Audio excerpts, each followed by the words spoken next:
मन के हारे हार है, मन के जीते जीत। ये बात आपने कभी ना कभी तो जरूर सुनी ही होगी, और ऐसा इसलिए कहते हैं क्योंकि शरीर की भी सीमाएं होती हैं। शरीर एक हद तक पहुंचने के बाद हार मान लेता है, लेकिन इंसान अपने मन की शक्ति से उन सीमाओं के पार जा सकता है। जिसने अपने मन पर जीत पा ली हो, इस दुनिया में उसके लिए फिर कुछ भी असंभव नहीं रह जाता। लेकिन मन को काबू में करना इतना आसान नहीं है। महाभारत के सबसे बड़े धनुर्धर अर्जुन भी गीता में कहते हैं कि मन को काबू करना हवा को काबू करने से भी ज्यादा मुश्किल काम है। तो जब अर्जुन जैसा योद्धा भी मन के झांसे में फंस जाए तो हमारे साथ ऐसा होना तो आम बात है ना।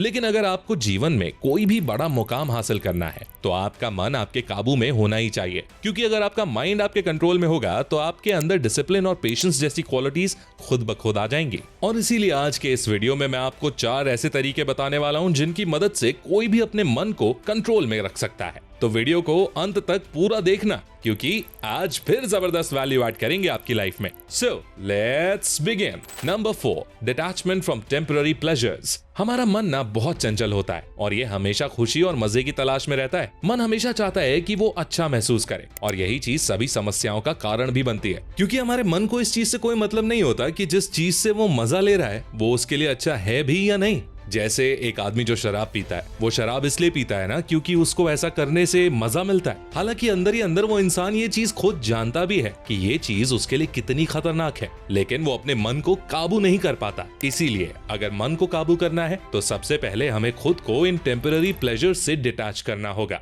टेम्पररी प्लेजर्स यानी मटीरियलिस्टिक चीजों से मिलने वाला सुख। जैसे बहुत लोगों को खाने का शौक होता है क्योंकि अच्छा खाने से उनको प्लेजर मिलता है, लेकिन ये सभी प्लेजर्स टेम्पररी होते हैं। इनसे हमारा माइंड ना कुछ टाइम के लिए तो सेटिस्फाई हो जाता है, लेकिन कुछ देर बाद हम फिर से उस चीज की इच्छा करने लगते हैं। इसीलिए अगर आपको अपने मन को काबू में करना है तो अपनी इच्छाओं को काबू में रखना सीखना होगा। हमें मटीरियल प्लेजर्स के साइकिल में नहीं फंसना है। गौतम बुद्ध ने कहा था, there is no fear for one whose mind is not filled with desires. यानी जिस इंसान का मन इच्छाओं से भरा हुआ नहीं हो वो किसी भी चीज से डरेगा नहीं। इसीलिए अगर अपने माइंड को कंट्रोल करना है तो अपनी इच्छाओं को लिमिटेड रखो, और इच्छाओं को लिमिटेड रखने से मतलब ये नहीं कि जिंदगी में किसी चीज की इच्छा ही मत करो। सिर्फ कुछ बड़ा करने की, जिंदगी में सफल होने की इच्छा करो। टेम्पररी प्लेजर्स की इच्छा छोड़ दो, क्योंकि जितना आप उनमें फंसोगे वो उतना ही आपको और फंसाएंगे। Number 3, master your 5 senses. आपके 5 सेंसेस आपके माइंड का गेटवे हैं। आप इन सेंसेस से जो भी कंज्यूम करते हो उसका आपके माइंड पर गहरा प्रभाव पड़ता है। गीता में भी कहा गया है कि अगर आपको अपने माइंड को मास्टर करना है तो पहले अपने 5 सेंसेस को मास्टर करना होगा। जिस तरह का फूड आप अपनी बॉडी में डालते हो वही डिसाइड करता है कि आपकी बॉडी कैसी होगी। ठीक उसी तरह जिस तरह का कंटेंट आप अपने माइंड में डालते हो इन 5 सेंसेस के जरिए, उससे ही डिसाइड होता है कि आपका माइंड कैसा होगा। आजकल के लोग अपने सेंसेस को गलत चीजों में इंडल्ज कर लेते हैं, जैसे जंक फूड, सोशल मीडिया पर गलत कंटेंट देखना, गलत तरह के गाने सुनना एटसेट्रा। आप इन चीजों में जितना ज्यादा इंडल्ज होगे ना, उतना ही इनमें फंसते जाओगे और आपका माइंड उतना ही वीक होता जाएगा। इसीलिए आप अपने 5 सेंसेस के जरिए क्या इंफॉर्मेशन अपने माइंड में डाल रहे हो इस पर गौर करिए, और जितना हो सके पॉजिटिव और सही तरीके का कंटेंट ही अपने माइंड में डालिए। क्योंकि अगर करेले के बीज को लगाओगे तो फिर आम तो खाने को नहीं मिलेंगे ना। उसी तरह अगर नेगेटिव और टॉक्सिक कंटेंट कंज्यूम करोगे तो उसका रिजल्ट भी वैसा ही मिलेगा। इसीलिए सेंसेस को बहुत अच्छे से कंट्रोल करना सीख लो। Number 2, meditate. मैं आपसे एक सवाल पूछता हूँ, आपके माइंड के लिए सबसे मुश्किल काम क्या होता है? काफी लोगों ने गेस कर लिया होगा। आपके माइंड के लिए सबसे मुश्किल बात होती है एक काम को लगातार करते रहना, किसी एक काम पर फोकस बनाए रखना। हमारा माइंड एक चीज पर लंबे समय तक कंसंट्रेट कर नहीं पाता। ये एक काम से दूसरे काम पर शिफ्ट होता रहता है, और अगर कोई इंसान घंटों तक एक ही काम पर कंसंट्रेट कर लेता है तो आपको समझ जाना चाहिए कि उसने अपने माइंड को काफी हद तक कंट्रोल कर लिया है। जो मंक्स लोग होते हैं वो दिन के 8 से 10 घंटे मेडिटेशन करते हैं, और यही सबसे बड़ी वजह है कि उनका माइंड उनके फुल कंट्रोल में होता है। देखो दोस्तों, मेडिटेशन से होता क्या है ना कि हमारा दिमाग एक जगह स्थिर हो जाता है, एकाग्र हो जाता है, वो इधर उधर नहीं भागता और शांत हो जाता है। हालांकि आपको 8 घंटे मेडिटेशन करने की कोई जरूरत नहीं है। अगर आप सिर्फ 30 से 40 मिनट भी मेडिटेट कर लेते हो तो ये भी आपके लिए बहुत होगा। खासकर जो लोग एंजाइटी और दूसरी मेंटल प्रॉब्लम से परेशान हैं, उनके लिए तो मेडिटेशन एक मस्ट टू डू वाली चीज है, क्योंकि चाहे कोई भी मानसिक रोग हो, ध्यान के जरिए उसको ठीक किया जा सकता है। अब बात करते हैं कि आखिर ध्यान होता कैसे है। देखो, ध्यान करने का बेस्ट टाइम सुबह होता है, तो सुबह उठकर अपनी डेली एक्टिविटीज से फुर्सत होकर फिर आप कहीं पालथी मारकर बैठ जाइए, अपनी कमर और रीढ़ की हड्डी को सीधा रखें, लंबी गहरी सांस लें, सांस बाहर छोड़ें और अब अपना पूरा ध्यान अपनी सांसों पर लगाएं। अपनी हर एक सांस को गौर से ऑब्जर्व करें।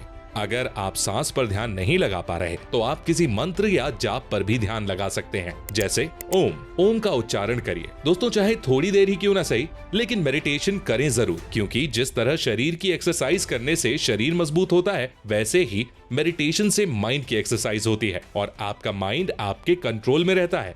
Number 1, use your intelligence. Mind को कंट्रोल करने का जो तरीका भगवत गीता में श्री कृष्ण ने बताया है, उससे बेहतर दूसरा कोई तरीका नहीं हो सकता। गीता में श्री कृष्ण कहते हैं कि हमारा शरीर एक रथ की तरह है जो 5 घोड़ों से बंधा हुआ है, जिन्हें आप 5 सेंसेस समझ सकते हो। उन घोड़ों के गले में एक लगाम बांधी हुई है जिसे आप मन समझ सकते हो, और उस लगाम को जो आपने हाथों में पकड़े हुए हैं वो है आपकी बुद्धि, इंटेलिजेंस, और उस रथ में जो यात्रा कर रही है वो है आत्मा। तो अगर आप अपनी बुद्धि से अपने मन को कंट्रोल में रखोगे तो आपकी जिंदगी की गाड़ी सही डायरेक्शन में चलेगी। लेकिन अगर आपका मन आपकी इंटेलिजेंस पर हावी हो जाएगा तो वो आपका सबसे बड़ा दुश्मन बन जाएगा। इंटेलिजेंस यानी सही और गलत में फैसला करने की क्षमता। देखो, मन क्या करता है, वो हमेशा उन चीजों के पीछे भागता है जहां उसको प्लेजर दिखता है, फिर चाहे वो गलत हो या सही, इससे मन को फर्क नहीं पड़ता। आपको अपनी इंटेलिजेंस का यूज करके अपने मन को कंट्रोल में लाना होता है और उसे बताना होता है कि वो चीज हमारे लिए सही नहीं है। तो इस तरह आप अपनी इंटेलिजेंस का यूज करके माइंड को कंट्रोल कर सकते हो, और इंटेलिजेंस बढ़ती है